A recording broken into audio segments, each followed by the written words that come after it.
Banner, you're a boy, make a big noise playing MAA. Gonna be a big Hulk someday. You got it with gamma rays, you big disgrace. Losing your temper all over the place. Singing, we will rock you.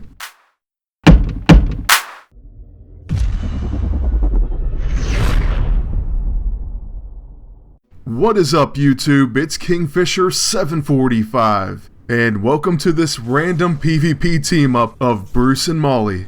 I was going to put some kind of spin on it, but you know what? It is what it is. And at the same time, I am going to admit that when I didn't get the right turn order with this team, it wasn't that much fun. But when things do go right, well, you get matches like what you're about to see. With this match already underway, I do want to give a special thank you and shout out to Agent Seraph One. So let's get a round of applause for this very special agent. Hip hip hooray! Hip hip hooray! Hip hip hooray! Now with this team of Bruce and Molly, we have plenty of shield breaker, but it's not going to help us that much here because they do have the Mystic Shroud as well. Still, I think this moment is going to look very familiar because it was in the intro, which I hope you all liked, and if you did, please hit that thumbs up. Now at first with this team, we didn't have any off-balance countermeasures, so Null and his preemptive Fatal Fist was absolutely devastating. Throughout the battles, it became very clear that we needed to counter this, and to be honest with you, I don't think I'm ever going to go without off-balance again. It just gets incredibly frustrating. Luckily here, we do take him down early before he can manage to do too much damage. Then after that, we begin our work on the enemy agent. At first, we were using the Warbringer axe, and the idea was to max out our War Frenzy fast. Plus, it's a pretty great weapon if it manages to hit. Next up, when the evil enemy agent tries to use the Mystic on my agent, Molly does protect, and she's going to counterattack with a dropkick. So that definitely softens him up. Then we do have another familiar moment coming up, and that's when we use our Titanic Hurl. And yes, the only reason I used it right there was so I could capture it for the intro. Still, I knew that Molly Hayes was going to use her temper tantrum. Then after that, her Let's Play catch does have the bursting A-ISO, so it has shield breaker.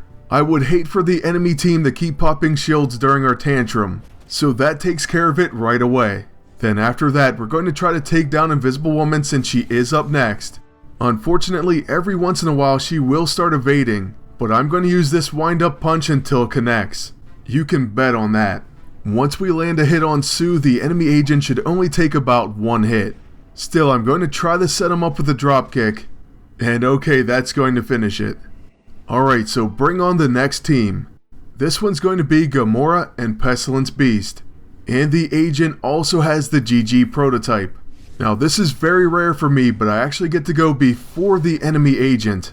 So I'm definitely going to exhaust him, and that'll help shut down the prototype. Finally, we get favorable turn order. Also, as you can see, this is where I switched the Cosmic Cardinal for the Mystic. However, it's not going to help us that much in this fight. That's obviously thanks to Pestilence Beast. And by the way, as soon as I switched to the Mystic, I started getting only Beast teams. So I find it very odd how the matchmaking works.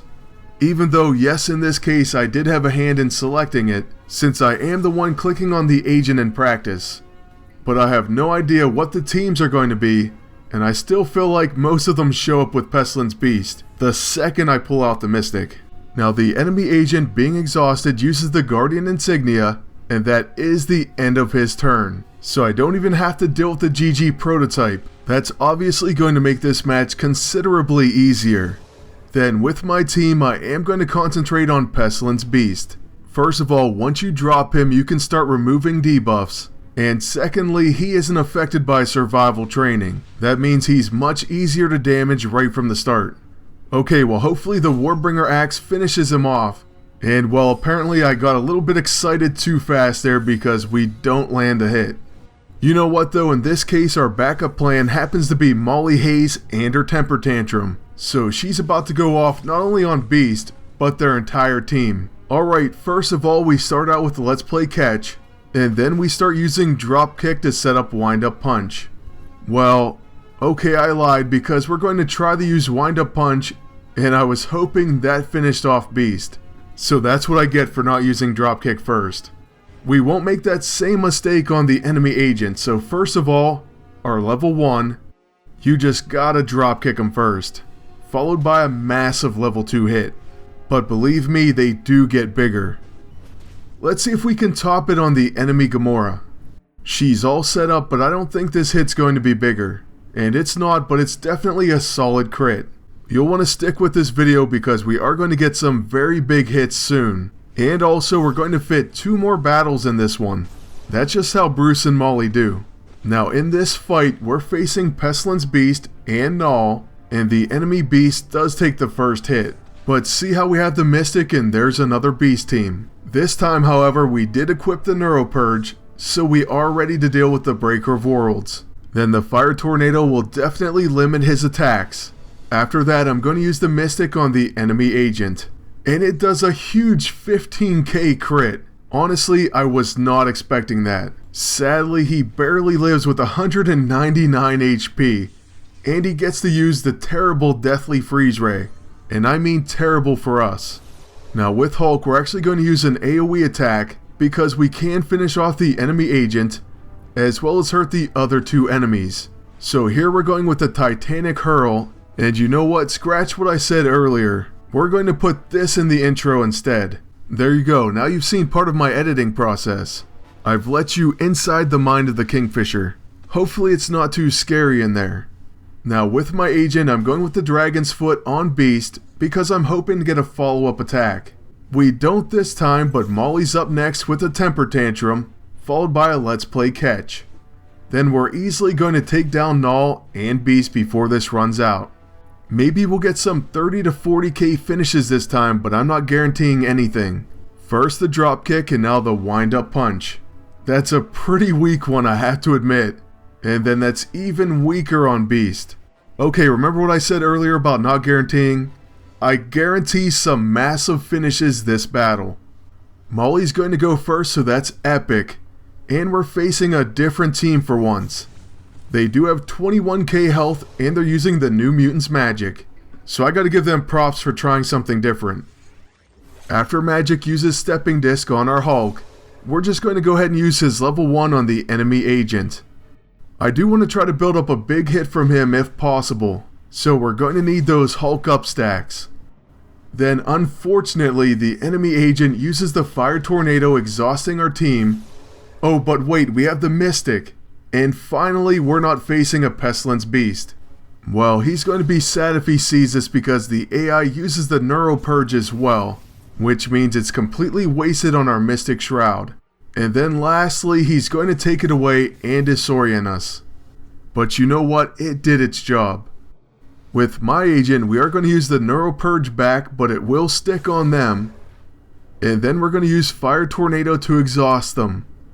After that, I'm going to try to use the Mystic on the enemy agent to place obsolete tech. I really would hate for them to use the Light Fantastic, so we're going to try to stop that right here. And instead we hit our own Molly Hayes. Now I'm hoping that we didn't open her up to get taken down before she can use her Temper Tantrum. Also, please don't be exhausted. Okay, looks like we're fine. We only have radiation exposure, and so we can use Temper Tantrum and attack as many times as we can.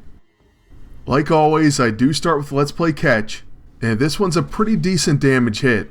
Then since Magic's next, I'm going to first use a Dropkick, and then a Wind-Up Punch. Our punch is going to easily take her down, and since the damage seems higher on this team, I'm hoping for pretty big numbers. Well, there was a decent attack on our agent. We almost took him out in one shot. With that disorient out of the way, we're going to now take out Magic, and that hit was a 41,000 damage crit. So I did come through on my guarantee, but we're not done yet. Next we finish the enemy agent with a 29k crit, and let's try to keep it up on Red Hulk. Can we get the trifecta? Here it is, the finishing Wind-Up Punch. And it crits for over 37,000 damage. Now that battle showed off Molly Hayes to the fullest. And I think that's a perfect note to end on. So I do hope you enjoyed the video, and I want to thank you all for watching. Please leave a like, comment, and subscribe. And until next time, good luck, and take care.